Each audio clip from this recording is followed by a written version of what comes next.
Salut, c'est Trado, je suis content de vous retrouver pour la mise à jour des zones d'accumulation rationnelle pour les cryptos majeurs. Je vous rappelle que ce format s'adresse à ceux qui veulent accumuler progressivement pour le long terme les 5 cryptos majeurs. Il ne s'agit pas ici de trading, il s'agit simplement d'acheter au meilleur prix de manière fractionnelle des unités de vos cryptos préférés. On commence par Bitcoin qui subit de plein fouet la présence d'une double résistance ici qui a été perçue par tous les analystes techniques. Ancien support qui a été cassé, qui a changé de polarité, qui devient résistance. Et également cette résistance ici, double rideau défensif, donc qui amène les cours à consolider un petit peu. On n'est pas sur zone d'accumulation rationnelle, la zone d'accumulation rationnelle serait un retour sur le support des 36 200, 39 100 si on y va, et bien sûr un retour sur le support mensuel de 35, 28 5 si on y va également. Autre possibilité, acheter lorsque l'on aura passé les obstacles, c'est-à-dire si on clôture au-dessus des 45 400, 46 100, mais évidemment la zone comprise entre 46 100 et 43 900 n'est absolument pas zone d'accumulation rationnelle, bien au contraire.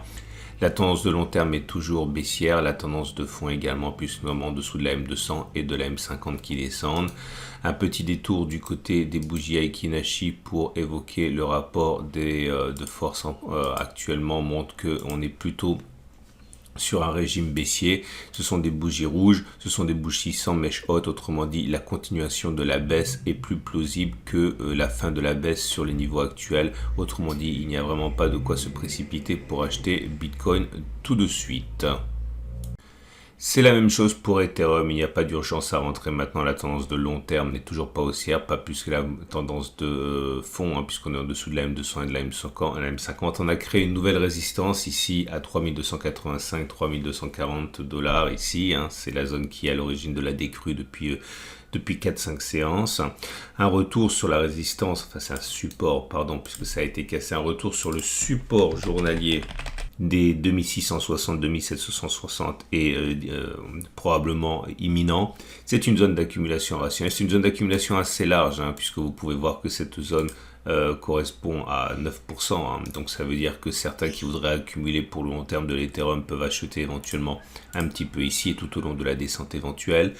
Zone d'accumulation rationnelle suivante, le support mensuel 2660 700 si on y va. Je n'achèterai pas en cas de cassure de la résistance des 32,85, 32,40 car il y a vraiment trop de résistance à coller et on risque d'avoir des difficultés tout au long de la montée. De toute manière, on a déjà accumulé préalablement sur toutes les zones d'accumulation rationnelle, donc il n'y a pas non plus matière à se précipiter. Ce qui est sûr par contre, c'est que cette zone sur laquelle nous allons, les 2660, 2760, est zone d'accumulation rationnelle.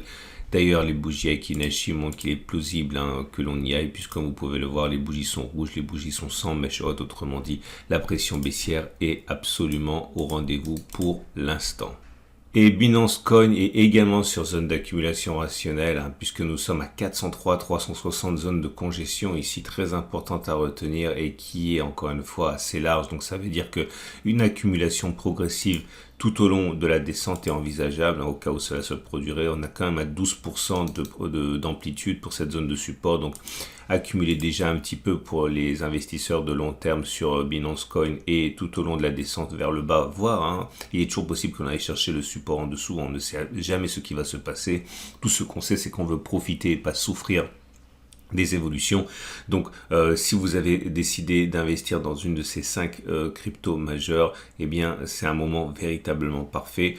Si on devait casser la zone de résistance des 445, 433, il s'agirait également d'une zone d'accumulation rationnelle, mais pour l'instant il n'en est pas question. Tendance de long terme baissière, tendance de fond baissière et toujours des bougies rouges au niveau de l'Aiki Nashi, puisque vous voyez que les bougies sont clairement sans mèche haute. Attention quand même, la dernière a une petite mèche haute, ça veut dire qu'il y a un petit ralentissement de la pression baissière, mais ça reste quand même globalement baissier. Il est plus plausible que l'on continue de baisser que l'on ait fait les plus bas.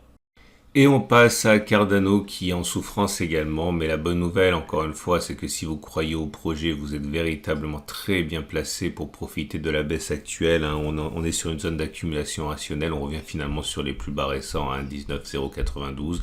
Zone d'accumulation rationnelle qui peut être exploitée par ceux qui veulent investir dans les cryptos majeurs. En cas de cassure et en cas de descente plus bas que 12%, la prochaine zone d'accumulation rationnelle serait le support journalier 0,84, 0,70. on peut accumuler sur toute cette zone si on croit au projet tout au long de la baisse. On est en dessous de la M200, en dessous de la M50, la tendance de long terme et la tendance de fond sont baissières. On est sur un régime de pression baissière au regard des bougies Aiki Nashi, puisque comme vous pouvez le constater, les bougies sont rouges et sans mèche haute. Autrement dit, il y a plus de chances pour que l'on aille plus bas que l'on ait fait les plus bas. Et on termine avec Solana qui également a subi la consolidation en cours. On revient sur les plus bas là aussi, puisque depuis les plus hauts récents, on abandonne la bagatelle de 25%. Un retour sur le support journalier des 83,66 semble inévitable. Zone d'accumulation rationnelle, on l'aura compris, mais comme c'est une zone large de 20%, plus de 20%, une accumulation progressive doit être privilégiée, je pense, par ceux qui veulent mettre du Solana dans leur portefeuille crypto. D'autant que s'il casse, on a un support mensuel qui serait vraiment intéressant d'exploiter à 58,43. La tendance de long terme est baissière, la tendance de fond est baissière et on peut le voir, cette zone pourrait être touchée, d'autant plus que quand on regarde les bougies Aiki Nashi, la pression baissière ne s'évanouit pas, bien au contraire. On a fait le tour des 5 cryptos majeurs. Je vous rappelle que ce format est destiné à ceux qui ont des convictions sur les cryptos pour le long terme. Il ne s'agit pas d'entrer et de sortir rapidement. Ce n'est pas du trading. Ce sont des zones d'accumulation rationnelle pour le long terme. Cette vidéo sera mise à jour comme d'habitude toutes les semaines le lundi matin. N'oubliez pas de vous abonner à la chaîne YouTube pour ne pas louper la mise à jour. Et suivez également la chaîne communautaire, enfin l'onglet communauté de la chaîne YouTube, où j'indique en temps réel, si je le vois, quand nous sommes sur zone d'accumulation rationnelle pour que vous n'ayez pas à le faire. Et ça apparaît donc sur l'onglet communauté de la chaîne YouTube. Voilà. N'oubliez pas le petit like si vous avez aimé, ça fait toujours plaisir. Et je vous dis rendez-vous en temps réel tout au long de la semaine et pour d'autres vidéos juste après celle-ci.